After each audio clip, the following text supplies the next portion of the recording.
ఢిల్లీ మద్యం కేసులో అరెస్ట్ అయినటువంటి కల్వకుంట్ల కవిత గారికి త్వరలో బెయిల్ రాబోతున్నట్లుగా, అలాగే భారతీయ జనతా పార్టీలో బీఆర్ఎస్ విలీనం కాబోతున్నట్లుగా, అందులో భాగంగానే కేటీఆర్ అలాగే హరీష్ రావు గడిచిన వారం రోజుల నుంచి ఢిల్లీలో మకాం వేసి భారతీయ జనతా పార్టీ పెద్దలతో వారు భేటీ అయ్యి ఒక ఒప్పందానికి కూడా వచ్చినట్లుగా కొన్ని వార్తలు ఇప్పుడు సోషల్ మీడియా వేదికగా చక్కర్లు కొడుతున్న నేపథ్యంలో అసలు ఢిల్లీ మద్యం కేసులో కవితకు నిజంగా బెయిల్ రాబోతోందా, అలాగే బీఆర్ఎస్ పార్టీని భారతీయ జనతా పార్టీలో విలీనం చేయబోతున్నారా, ఆ రకంగా కేటీఆర్ పావులు కదుపుతున్నారా అనే విషయాల మీద మనం విశ్లేషణ చేసుకునేటువంటి ప్రయత్నం చేద్దాం. ప్రస్తుతం మనతో పాటు ఉన్నారు ప్రముఖ సీనియర్ జర్నలిస్ట్, ప్రముఖ రాజకీయ విశ్లేషకులు శ్రవణ్ కుమార్ గారు. సార్తో మాట్లాడదాం.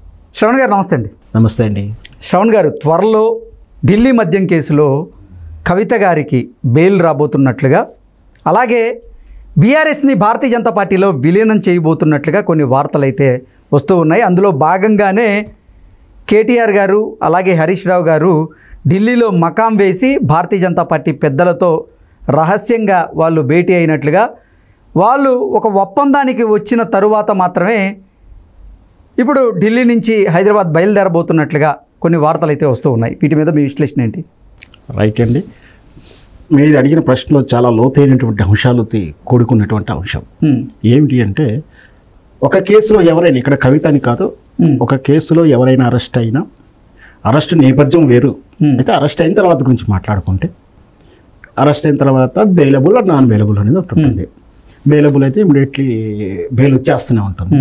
కొన్ని స్టేషన్ బెయిల్కి వస్తాయి, కొన్నేమో కస్టడీ అయిన తర్వాత విచారణ తర్వాత చార్జ్ షీట్, అంటే అది నేరం తాలూకు సాక్ష్యాలు తారుమారు కాకుండా ఉండటానికి అదుపులోకి తీసుకొని నేరం తాలూకు సాక్ష్యాలను నేర తరహాని నిందితుడి ద్వారా సేకరించడం, దాని తాలూకు విషయాలైనటువంటి సాక్ష్యాలను సేకరించడంలో ఇన్ఫ్లుయెన్సిబుల్ కాకుండా ఉండదని అదుపులో ఉంచుకునే విధానాన్ని కస్టడీ, అరెస్టు, రిమైండ్ ఉంటుంది.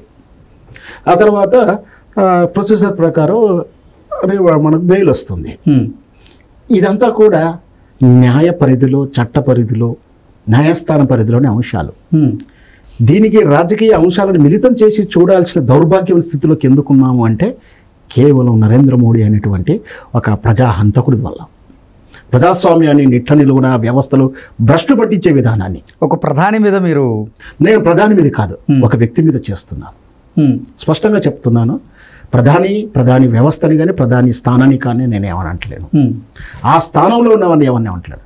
ఒక నరేంద్ర మోడీ అనేటువంటి ఒక వ్యక్తిని, ఒక వ్యక్తి సర్వ వ్యవస్థలను నాశనం చేస్తూ, దుర్భాషలు చేస్తూ, ఆ వ్యవస్థను నిర్వీర్యం చేసేలా, వ్యవస్థలను అపహాస్యం చేసేలా, వ్యవస్థల మీద నమ్మకాన్ని కోల్పోయేలా చేస్తున్నాడు నరేంద్ర మోడీ. దానివల్లనే కదా ఇప్పుడు మీరు జరుగుతున్న ప్రశ్న. వాస్తవానికి కవిత అనే ఒక ఆవిడ అరెస్ట్ అయితే బెయిల్ అనే విషయం భారతీయ జనతా పార్టీకి ఏం సంబంధం ఉంటుందో మీరు చెప్పాలి. ఏదైతే ప్రశ్నిస్తున్నారో, ఎవరైతే అడుగుతున్నారో, ఎవరైతే కుకింగ్ స్టోరీలు చేస్తున్నారో, ఎవరైతే ఆ వార్త ఊహాగానాలు చేస్తున్నారో, లెట్ మీ కంప్లీట్, ఎవరైతే ఊహాగానాలు చేస్తున్నారో, ఎవరైతే కల్పితంగా అడుగుతున్నారో, ఎవరైతే ఎలాంటి ఆలోచన చేస్తున్నారో, ఎవరి అభిప్రాయం అయితే ఉందో, కవిత బెయిల్కు భారతీయ జనతా పార్టీకి ఏమిటి సంబంధం, దానికి బీఆర్ఎస్ పార్టీ వాళ్ళ యొక్క మెలేకతం అవడానికి ఏమిటి సంబంధం, ఒకవేళ సంబంధం ఎందుకు ఉంటుంది, ఆ పరిస్థితులు ఎందుకు వచ్చాయి, ఈ న్యాయ వ్యవస్థని భారతీయ జనతా పార్టీ తన గుప్పిట్లో పెట్టుకుందా, ఎందుకు ఈ అర్థాన్ని ఇస్తున్నాయి, ఎందుకు ఈ అనుమానాలు వస్తున్నాయి, అంటే అది జవు సంస్థలుగా పనిచేస్తున్నాయా, విచారణ సంస్థల మీద వినాక వాటి మీదనే మనం చూస్తున్నాం. విచారణ సంస్థలు జోబు సంస్థలేనే, ఆ తర్వాత న్యాయ వ్యవస్థ కూడా జోబు సంస్థ అవుతుందా, ఎందుకు ఈ దౌర్భాగ్యంలోకి నెట్టబడింది. చట్టపరి అంటే ఒకరు అరెస్ట్ అవ్వడము, విడుదలవ్వడం అనేది, విడుదల తర్వాత కానీ అరెస్ట్ కానీ వాళ్ళ పార్టీ రంగు కండువ కలుపుకుంటే ఆ విచారణలకు వేగవంతం కావు. శ్రవణ్ గారు, ఇక్కడ ఒకటి మాట్లాడుకుంటే మనం ఢిల్లీ మద్యం కేసులో కవిత గారు అరెస్ట్ అయ్యి 90 రోజులు దాటింది. పలుమార్లు బెయిల్ కోసం వాళ్ళు ప్రయత్నం చేసినప్పటికీ బెయిల్ అయితే రిజెక్ట్ అయింది, అవునా? ఈ నేపథ్యంలోనే కేటీఆర్ అలాగే హరీష్ రావు ఢిల్లీలో మకాం వేశారు. ఢిల్లీలో మకాం వేసి భారతీయ జనతా పార్టీతో, అలాగే భారతీయ జనతా పార్టీ పెద్దలతో వారు రహస్యంగా భేటీ అయ్యారు.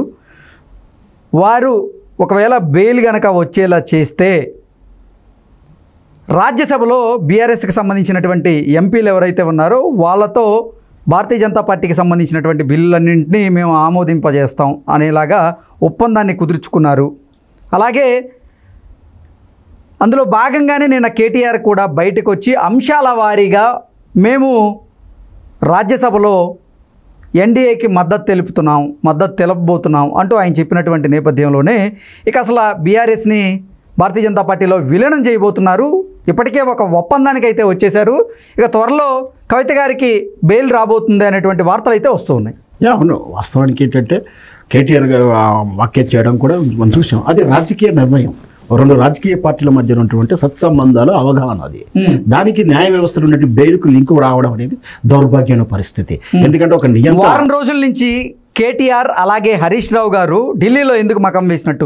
వారం రోజులున్నా ఇంకా 15 రోజులున్నా ఒక్క రోజున్నా కూడా వాళ్ళ కుటుంబ వ్యక్తిలో ఉన్నటువంటి ఒక వ్యక్తి అంటే కవిత, వాళ్ళ స్వయాన సిస్టరు, వాళ్ళకు మా బంధువు అవుతున్నటువంటిది, రాజకీయ నేపథ్యం, కుటుంబ నేపథ్యం ఏది చూసుకున్నా కూడా, పార్టీ తరఫున చూసుకున్నా కానీ, కుటుంబ బాధ్యత తరఫున చూసుకున్నా కూడా ఆమె జైల్లో ఉన్నందుకు ఆమెకు చదివిన న్యాయ సలహాలు కానీ సహాయం కానీ చేయాల్సిన పరిస్థితులు ఉంటాయి. మనకు తెలుసు, కోర్టు వ్యవహారాలన్నా ఎన్ని రకరకాలన్నా లాయర్తో ఉన్నా మనం కలవడం కానీ, దాని దగ్గర డాక్యుమెంట్ చేయడం, ఆ సెక్షన్ల గురించి విశ్లేషించుకుంటూ మనకు ఎందుకు బెయిల్ రాదు, ఆ బెయిల్కు ఎందుకు వల్ల వాళ్ళు అబ్జెక్షన్ చెప్తారో దానికి ఇంకా ఆ పర్యవసానం ఎలా చేయాలనో న్యాయ సమీక్ష చేసుకుంటారు, సలహాలు తీసుకుంటారు, కూర్చొని చేసుకోవడం అనేది ఒక ప్రక్రియ. అది సరే, వాళ్ళు ఒక్కరోజున్నా 15 రోజులున్నా ఇంకా నెల ఉన్నా కూడా వాళ్ళు వాళ్ళ సిస్టర్ కవితని బయట తీసుకొచ్చేటువంటి వ్యవహారాలతో ఎందుకు ఉన్నారని మనం అనలేము. కానీ దీనికి రాజకీయం జోడిస్తున్నారు. ఒకవేళ నిజంగా ఈ బీఆర్ఎస్ పార్టీలో ఆ దశకు వెళ్ళారు అంటే, ఒప్పందానికి తలొంచాల్సి వచ్చిందంటే, భారతీయ జనతా పార్టీ నియంత్రిత ధోరణిలో ఒక రాజకీయ పార్టీని ఇలా బ్లాక్ వ్యవస్థను అడ్డం పెట్టుకుని బ్లాక్ మెయిల్ స్టేజ్కి వెళ్ళడం అంటే, ఒక రకంగా ఒకవేళ వీళ్ళు అవినీతి చేసి ఉంటే వీళ్ళకి ఎందుకు మద్దతు ఇస్తుంది భారతీయ జనతా? అంటే అవినీతి పరులందరూ పార్టీ కనువ కప్పుకోవాలా? వాళ్ళ కాంగ్రెస్ పార్టీలో అవినీతి ఉందనే కదా మనం కాంగ్రెస్ పార్టీని కాదని చెప్పే కదా భారతీయ జనతా ప్రత్యామ్నాయంగా వచ్చింది. వాళ్ళు దొంగలైతే వీళ్ళు గజ దొంగలా ప్రవర్తిస్తున్నారు. ఈ రోజు అధికారం ఉందని చెప్పి, ఈ రోజు చేతిలో హంటర్ ఉందని నియంతలా ప్రవర్తిస్తే, మన పక్క దేశాల్లో నియంత్రణ ఏమయ్యారో చూసాం. మన పాకిస్తాన్లో ప్రధానమంత్రి కానీ అధ్యక్షులు దీని తర్వాత ఉరిశిక్షలు వేసుకొని దేశం ఇచ్చి పారిపోయిన పరిస్థితులు, ఇరాను, ఇరాకు, సద్దాం హుసేన్ చరిత్రలు అంతా, ఈ చరిత్ర అంతా కూడా ఈ దేశ చరిత్ర ప్రపంచం అంతా ఇట్లాంటి నియంత్రణ చూశారు. వాళ్ళ చావు కానీ వాళ్ళ దుర్గతి కానీ ఏ విధంగా ఉందో కూడా చరిత్ర సాక్ష్యాలు ఉన్నాయి. రేపు వ్యవస్థ ఇలాగే ఉంటే మోడీకి కూడా ఇలాంటి దుర్వ్యవస్థలోకి నెట్టబడతాడు. వ్యవస్థను గౌరవించాలి. రాజకీయ పార్టీ ఎన్నికల నేపథ్యం చూడాలి. కానీ ఒక పార్టీని నిర్వీర్యం చేయాలనో, వ్యక్తులు నిర్వీర్యం చేయాలని కంకణం కట్టుకొని పనిచేస్తామంటే ఖచ్చితంగా ఈరోజు అధికారం చేతులు ఉండవచ్చు. కానీ రేపు అధికారం కోల్పోయినప్పుడు అంతకన్నా హీనంగా ఉంటుంది అలా పరిస్థితులు. ప్రజాస్వామ్యం చూస్తూనే ఉంటుంది. ఎందుకంటే ఇక్కడ ప్రజాస్వామ్యంలో వాళ్ళ దగ్గర ఓటు హక్కు అనేది బ్రహ్మాండమైన ఆయుధం ఉంది. కొన్ని వరకు నమ్ముతారు, కొంతవరకు క్షమిస్తారు. దాటిందంటే ఖచ్చితంగా పనిష్మెంట్ ఇస్తూనే ఉంటారు. నిన్న అయోధ్యలో ఏ విధంగా భారతీయ జనతా పార్టీని ఓడించదో మనం చూసాం. అక్కడ హిందుత్వం కూడా పనిచేయలేదు వాళ్ళకు. అంటే ఏంటి, ప్రజలు బుద్ధి చెప్తున్నారు. వాళ్ళకి కావాల్సింది, కడుపుకు కావాల్సింది అన్నము, నీరు, గూడు, గుడ్డ అది ఇవ్వాలి. ప్రత్యామ్నాయం ఇవ్వలేకుండా ఏదో ముచ్చట చెప్పి ఏదో భావజాలు నెట్టేస్తే మాత్రం నడవదు. ఖచ్చితంగా ఈరోజు వాళ్ళ చేతిలో పదవి ఉందనో, ఈ రోజులు అధికారం ఉందని ఇట్లాంటి బేరసారాలు వ్యవస్థలు భ్రష్టు పడిస్తే మాత్రం చరిత్ర మాత్రం ఊరుకోదు, ఖచ్చితంగా గుణపాఠం చెప్తుంది. ఓకే, అంటే భారతీయ జనతా పార్టీ పెద్దలతో కేటీఆర్ కానీ హరీష్ రావు కానీ అసలు భేటీ కాలేదంటారా? అయ్యుండొచ్చు. దేనికోసం అయ్యుండొచ్చు? అయ్యుండొచ్చు, కాకపోయి ఉండొచ్చు. బేరం కుదరవచ్చు, బేరం కుదరకపోవచ్చు. నీ పరిస్థితి కారణం ఏంటో నేను చెప్తున్నాను. పరిస్థితుల కారణమే ఈ విధంగా వ్యవస్థను ఇలా చేయడం అనేది ధర్మం కాదు. వాళ్ళు తప్పు చేసిన వాళ్ళు శిక్షించు, కానీ వాళ్ళు నిర్ణయం చేయాలనుకోవడం అనేది, రాజకీయ కక్షలు చేయడం అనేది చట్టపరంగా కానీ ధర్మపరంగా చూసినా కూడా అది కలవని పని. ఒకవేళ భారతీయ జనతా పార్టీ పెద్దలతో కేటీఆర్ కనుక నిజంగా భేటీ అయ్యుంటే ఎటువంటి ఒప్పందాలు జరిగే అవకాశం ఉంది? బెయిల్ మీద మాట్లాడే అవకాశం ఉంది కదా? ఖచ్చితంగా ఉండొచ్చు ఆ పరిస్థితులు. అదే ఒకవేళ అంటే ఇప్పుడు బ్లాక్ మెయిల్ ఆయన చేయడం, మేము సరెండర్ అవ్వడం అనేది, ఈ రోజు సరెండర్ అవుతారు, రేపు అవసరం వస్తే మళ్ళీ వాళ్ళ పట్టు దిక్కిన తర్వాత రివర్స్ వీల్ అవుతారుగా, మనం చూస్తుంటాం కదా చాలా. భారతీయ జనతా పార్టీ పెద్దలు బీఆర్ఎస్ని భారతీయ జనతా పార్టీలో విలీనం చేయమని కోరుంటారా? ఖచ్చితంగా. ఇప్పుడు అన్ని ఊహాగాన స్టోరీలు. ఒకవేళ అడిగినా అడిగుండవచ్చు, అడిగినా వీళ్ళు ఒప్పుకుంటారా లేదని. ఎందుకంటే మరి వీళ్ళు విలీనం చేస్తారా? చెప్తాను ఒక విషయం. రాజకీయ పార్టీ ఎవరికి కూడా అంత విలీనం చేసుకోవడానికి ఇష్టపడరు. అదంతా ఊహాగానాలు, అదంతా కూడా తప్పని పరిస్థితుల్లో వీళ్ళు డిమాండ్ చేసిన వాళ్ళు ఒప్పుకోరు. ఎందుకంటే ఆత్మహత్య సాదృశ్యాన్ని వాళ్ళైతే వెళ్ళరు. ఎప్పుడు అంతవరకు చేయగలిగినారంటే అసలు ఈ దేశంలో మొదటిసారిగా నరేంద్ర మోడీ మీద సవాలు విసిరినటువంటి ఏకైక నాయకుడు కేసీఆర్. అందుకే ఈ ప్రాబ్లమ్స్ వచ్చాయి. అందుకే ఈయన ఈ విధంగా వాళ్ళ నరేంద్ర మోడీని నిలువ కెమెరాల సాక్షిగా ఈ దేశంలో నరేంద్ర మోడీ ఎదిరించి సవాలు విసిరినటువంటి మొట్టమొదటి నాయకుడు కేసీఆర్ గారు. మీరు గిల్లకుండా నేను గిల్లుతానంటే సవాలు విసిరాడు. అది అమాయకత్వమా, పరిపక్వతమా, తెలివి తక్కువతనం అనేది వేరే విషయం. నరేంద్ర మోడీ మొదటిసారిగా బహిరంగంగా విమర్శించడంతో పాటు వాళ్ళ దొంగల మూట అయినటువంటి నాయకుల్లో సంతోష్ గారు అయితేనేమి ప్రజాస్వామ్యాన్ని కూలి చేస్తానికి వచ్చి వాళ్ళని రెడ్ హ్యాండ్గా ఫామ్ హౌస్లో పట్టించి గతంలో మన రేవంత్ రెడ్డి ఏ విధంగా కెమెరాల సాక్షిగా దొరికించాడో చూసాం.